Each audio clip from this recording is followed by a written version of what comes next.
Making news now.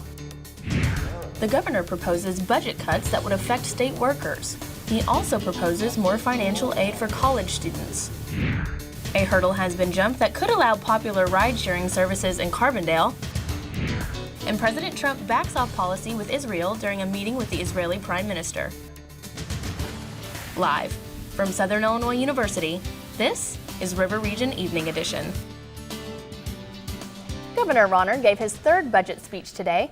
Good evening, I'm Diamond Hayes. And I'm Cody Essian.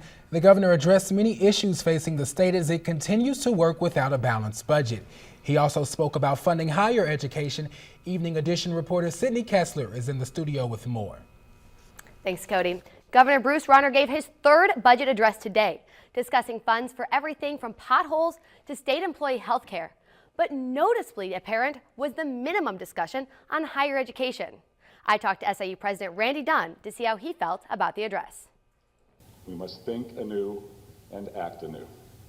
2 years ago, Governor Bruce Rauner began his State of the Budget address the exact same way. And today, lawmakers and leaders alike signaled they are ready for change. There continues to be this shared feeling that the time is now. In his now annual speech, the governor mentioned higher education, but only in regards to MAP grant funding. When it comes to higher education, we understand the hardship being felt by students who rely on state assistance to go to college. That's why we're proposing a 10% increase to MAP grant funding, so those students can focus on learning and not on their next tuition bill. SIU President Randy Dunn says the university is excited for the hopeful increase in funding, but isn't preparing for it. Really taking this a semester at a time. But overall, according to Dunn, the university is soon to lose funding. Overall support generally to higher education would be cut about 15% from where we were back when we were at normal state funding 2 years ago in FY15. As of now, that number hasn't officially been confirmed, but Rauner and Dunn both say they are hopeful for the outlook ahead. We must. SIU President Randy Dunn also mentioned excitement for the governor's plan to start decreasing the Southern Illinois University's system-wide $750 million or $750 million in deferred maintenance needs. Although the governor never specifically mentioned using those allotted funds toward public universities. Rauner also discussed transportation and term limit changes. In the studio, Sydney Kessler, River Region, Evening Edition. The state budget stalemate is forcing layoffs and other cuts to many domestic violence programs. This means victims are finding it harder to get help. Illinois officials waited over 5 months before telling dozens of domestic violence programs that their funding was cut. State officials are not commenting on why services were not told sooner. 2 people are in the hospital after an accident this afternoon. Carbondale Assistant Fire Chief Doug Biggs said that 2 people were taken from the scene to Carbondale Memorial Hospital. The 2 cars collided at the intersection of Route 13 and Sycamore Street east of the Murdale Shopping Center. Carbondale Sergeant Amber Ronquetto said the vehicle on the Route 13 ran the red light, causing the crash. Also in Cobden, a head-on collision sent 2 people to the hospital. Police say Brittany Barker Erickson was traveling south on US 51 when she attempted to pass another southbound vehicle. Instead, she collided head-on with a car driven by David Casper. Both drivers were sent to local hospitals with non-life-threatening injuries. Police say charges are pending. An Illinois man is alive after his semi-truck rolled on its side. Walter R. Unsell of Kinmundy was traveling north on Interstate 57 this morning when he lost control of his vehicle just north of West Frankfort. The semi-truck came to a rest on its driver's side. Unsell was not injured during the accident, and the northbound lane of Interstate 57 was reopened by 11:30 a.m. 9 people are in jail on drug charges in Jefferson County. The Mount Vernon Police and Jefferson County Sheriff's Office began the process of finding and arresting a total of 19 people. All are wanted on drug-related charges. 48-year-old Lua Gahone was found dead by authorities in her home in Cave-In Rock, and a 12-year-old boy is in custody. Authorities came to a home just off of Route 1 to find the 48-year-old dead by gunshot wounds. A 12-year-old was taken into custody on the scene. Due to him being a juvenile, his name is not being released. The investigation is still ongoing. Well, you know, it's been a pretty warm day for February. It looks like we're getting pretty lucky here lately. Yeah, it's been beautiful. I can't complain. Let's send it over to Devin and see what we can expect the rest of the week. That's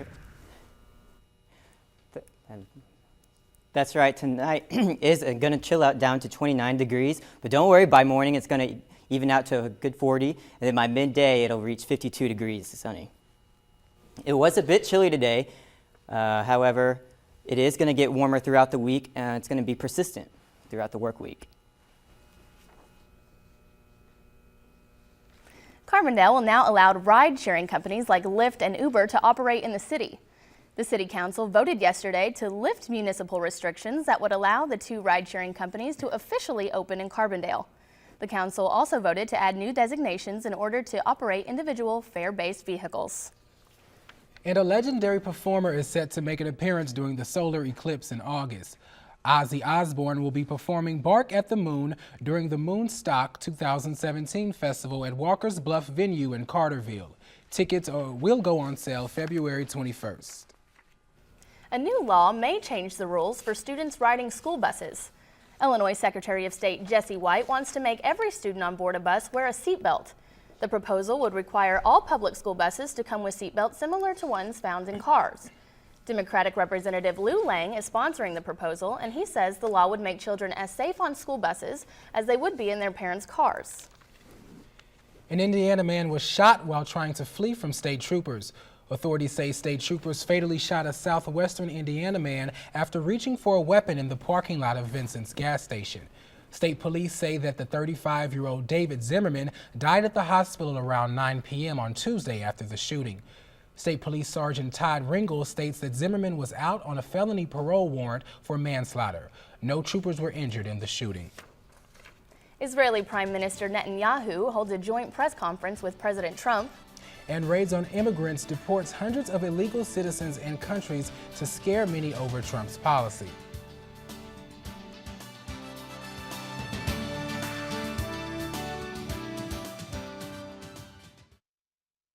President Donald Trump is asking Israel's prime minister to hold back on new settlements.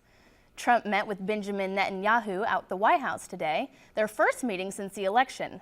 Trump is said to favor a two-state solution to the Israeli-Palestinian conflict, but says he's willing to work with the two sides on a solution. Still, the meeting comes just 2 days after the resignation of National Security Advisor Michael Flynn, one of Israel's staunchest allies in Trump's cabinet. And now Senate Minority Leader Chuck Schumer is calling for an independent investigation into the former National Security Advisor. Flynn is under fire for being in contact with Russia's U.S. ambassador before the inauguration of Trump. General Flynn's resignation is not the end of the story.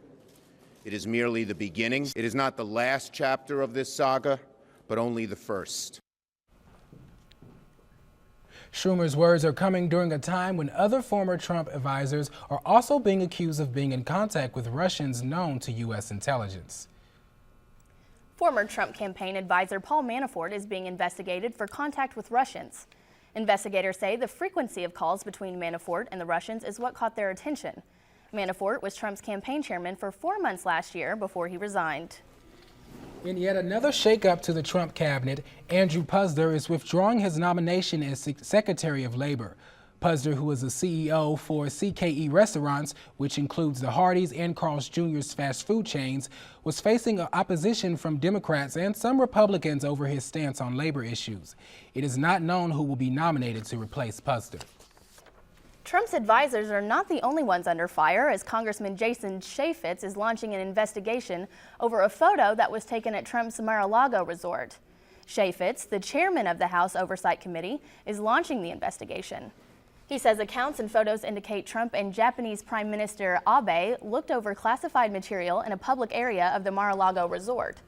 White House Press Secretary Sean Spicer has repeatedly denied that classified information was exposed. Many immigrants around the country say they are growing even more worried over President Trump's immigration plans. Recent raids by immigration and custom enforcement agents across the country have led to more than 700 arrests. However, many are scared that this may be just the beginning. I think of it pretty much every other minute, to be honest. It can happen within the hour. It is fast and it is final. And that is very, very scary for us here in this county. Homeland Security says the raids were routine and that many of those arrested had criminal records. 200,000 residents are finally able to return home after frantic efforts to control the water behind Oroville Dam were completed. Residents were ordered to evacuate after waters caused damage to 2 of the dam's spillways. After 2 days of round-the-clock repairs, officials declared that the dam is safe and will be able to withstand the next storm. The hearing for a Minnesota police officer will begin today. The officer shot and killed a black man during a traffic stop back in July. Officer Geronimo Yanez is charged with manslaughter and other counts for the shooting of Philando Castile on July 6th. The prosecutors say Castile was shot after he told Yanez he was licensed to carry. Yanez's attorneys say the shooting was justified since Castile was reaching for a gun. The hearing on whether the case should be dismissed or taken to trial happens later today. Organizers in cities across the U.S. are telling immigrants to miss class, work, and not patronize businesses tomorrow. The movement is being called A Day Without Immigrants, and it's meant to show how critical they are to the U.S. economy and the way of life. The movement comes in response to President Trump's administration's recent immigrant policy and their blaming of high unemployment on the immigrant population. It was a beautiful day in the river region, but will the sunshine stick around? And the Dow, NASDAQ, and S&P all finished up today. Find out more on the Nightly Business Report at 5:30 on WSIU.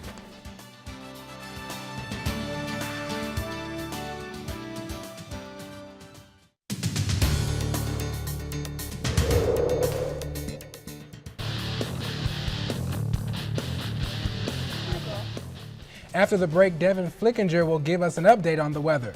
And Adele isn't the only award winner. A dog named Rumor Has It is also bringing home some awards.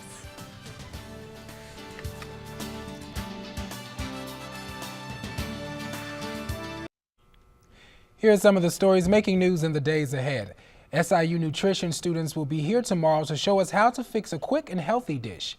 SIU students are recognizing Black History Month and will have more on how the governor's proposed budget will affect Southern Illinois.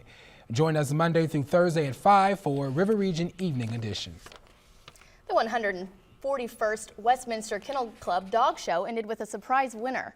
Rumor Has It, a German Shepherd, won the Best in Show award despite unretiring for the show. Rumor was one of 7 dogs to advance to the Best in Show competition. After winning, Rumor's co-owner said that she will once again retire. And this weekend should be a really great weekend to take your dog on a walk. Yeah, I would imagine so. Let's give it to Devin and get one last look at the 5-day forecast. Yeah, absolutely. Tonight is going to be 29 degrees, but it's going to warm up throughout the week. It's going to be 58 on tomorrow. Friday 65, Saturday 65, and then Sunday is going to be a hot 72 degrees. Okay, great. Do you have any plans this weekend? Yeah, the weekend is going to be warm, so you can go out hiking, do anything outdoors. So if you want to bring your kids outside, that's great. Yeah, or walk your dog. Yeah, walk your dog. 72 in February, I mean, you can't beat that. That's insane. That is truly nuts. But I'm excited. High. I'm not going to complain about it. No snow. Yeah. All righty. Well, thank you for joining us tonight. Follow us on Facebook and Twitter at River Region News. Our webpage is riverregionnews.wordpress.com. I'm Diamond Hayes. And I'm Cody Essian for Devin Flickinger, Michael Nelson, and all the students who work on Evening Edition. Good night.